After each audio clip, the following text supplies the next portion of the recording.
Sekarang ni kan tengah kecoh seberang ni, orang seberang lah kan.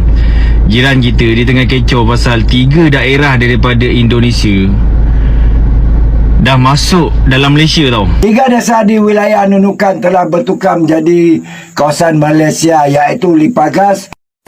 Perdana Menteri Datuk Seri Anwar Ibrahim menafikan Malaysia telah menyerahkan tanah seluas 5,207 hektar. Bupati Nunukan menegaskan, narasi 3 desa masuk Malaysia tidak sepenuhnya benar. Hey, ketemu lagi dengan Rizka Yuni. Beberapa hari terakhir, media sosial rame banget sama isu yang cukup bikin geling-geling kepala. Katanya, ada 3 desa di Kalimantan yang sudah masuk ke wilayah Malaysia. Beritanya disebar luas, diviralkan, dan dipercaya mentah-mentah oleh sebagian netizen Malaysia.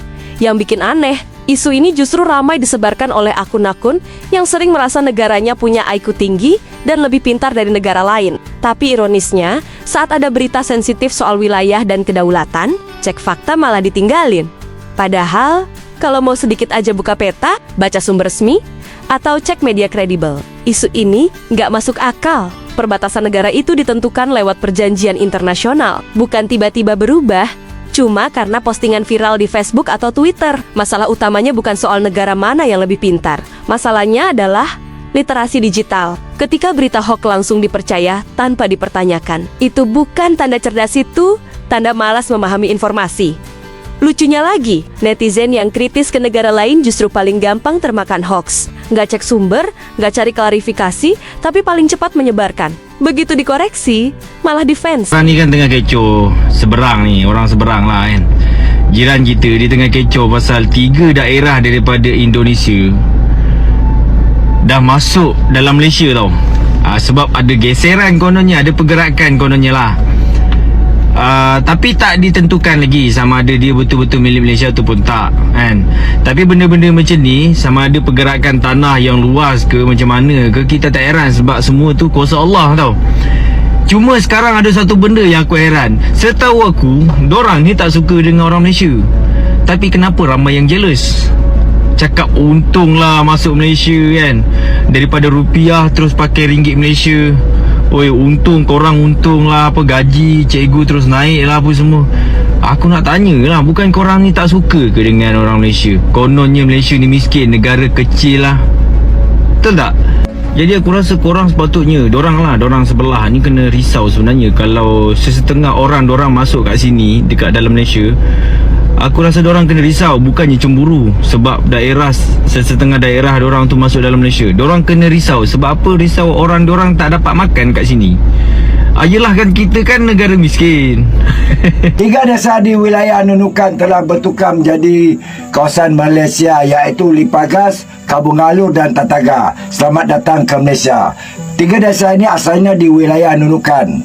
Akibat pergeseran sempadan telah dipersetujui. Bagi kita rakyat Malaysia, you are welcome. Kita menyambut kedatangan mereka, dan apa yang mengejutkan, respon dari mereka berbesar hati, bersyukur kerana dapat menjadi wilayah Malaysia.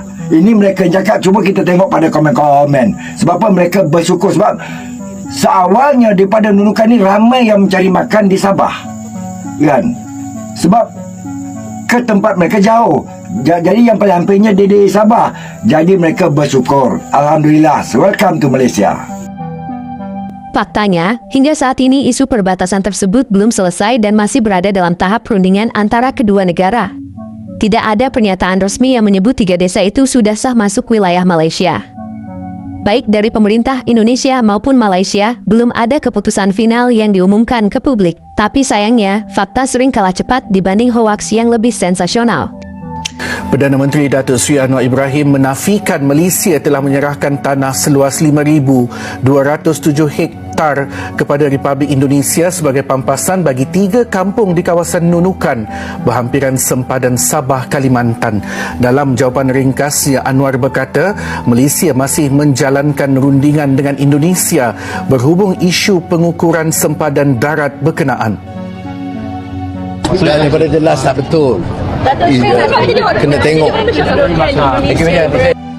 Beliau berkata demikian ketika ditemui selepas menghadiri Karnival Kebudayaan Madani dan Kenduri Rakyat Pulau Pinang 2026 di Sekolah Menengah Kebangsaan Pematang Pasir pada Sabtu.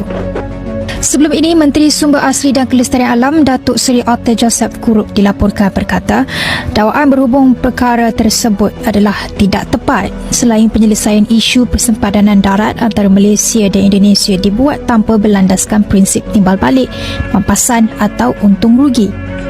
Katanya, rundingan berkaitan penandaan dan pengukuran di kawasan isu sepadan tertunggak dilaksanakan secara harmoni antara kedua-dua negara selaras dengan undang-undang antarabangsa dan perjanjian sepadan sedia ada.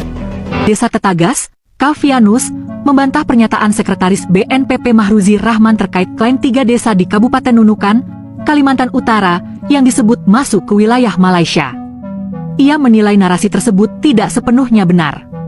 Kavianus menyampaikan bantahan itu pada Jumat, 23 Januari. Ia menegaskan tidak benar jika disebut 3 desa secara utuh masuk ke wilayah Malaysia. Menurut Kavianus, area yang diklaim masuk wilayah Malaysia tidak memiliki permukiman warga.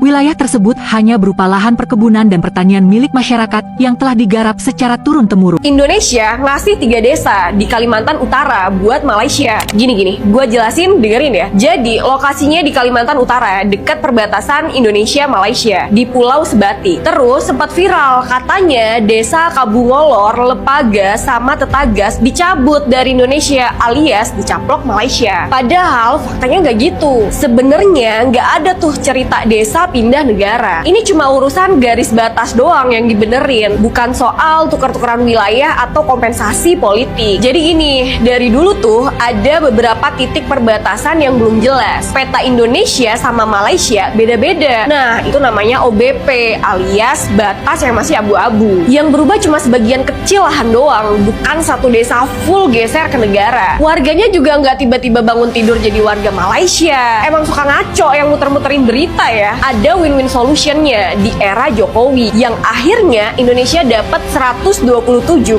hektar dari area yang tadinya belum jelas statusnya. Sekarang resmi nih masuk wilayah Indonesia. Malaysia dapat 4,9 hektar yang emang jadi bagian resmi wilayah mereka. Emang ya, kadang headline suka lebay bikin panik duluan. Kecoh beberapa hari ini, 3 kampung yang terletak dekat Kabupaten Nunukan, Kalimantan Utara dikatakan sebahagian kawasannya berada di bawah pentadbiran Malaysia. Ini cerita dia. Kampung yang terlibat adalah Kabun Galo, Tetagas dan juga Lepaga. Kerajaan Indonesia kata bukan kampung itu dipindahkan. Sebenarnya garisan antarabangsa yang telah diperbetulkan selepas perbincangan teknikal yang lama. Perubahan ini berkait rapat dengan Outstanding Boundary Problem (OBP) yang telah dipincangkan sejak bertahun-tahun, terutama dekat kawasan Pulau Sebatik. Indonesia kata satu MOU telah ditandatangani pada bulan Februari 2025 dan dia kata hasil daripada pelarasan tersebut diorang akan mendapat 5,207 hektar kawasan lain. Kerajaan Malaysia pula kata dia belum mengesahkan lagi bahawa 3 kampung ini sekarang ni berada di bawah pentadbiran Malaysia. Malaysia juga menafikan adanya proses pertukaran tanah sebagai pampasan kepada Indonesia dan mengatakan proses ini merupakan kerja teknikal di bawah pemetaan dan ukur sempadan. Kabinet juga mengarahkan JUPEM untuk mengeluarkan laporan rasmi dan menyeluruh kepada orang ramai. Isu 3 desa ini jadi contoh jelas. Bukan soal siapa lebih hebat, tapi siapa yang mau berpikir, membaca, dan memverifikasi. Di era internet, IQ tinggi nggak ada artinya kalau logika ditinggal dan hoax dipercaya mentah-mentah. Jika kalian menyukai video seperti ini, jangan lupa like, komen, dan subscribe agar kalian tidak ketinggalan konten menarik lainnya. Terima kasih sudah setia dengan Rizka Yuni. Sampai jumpa di video selanjutnya.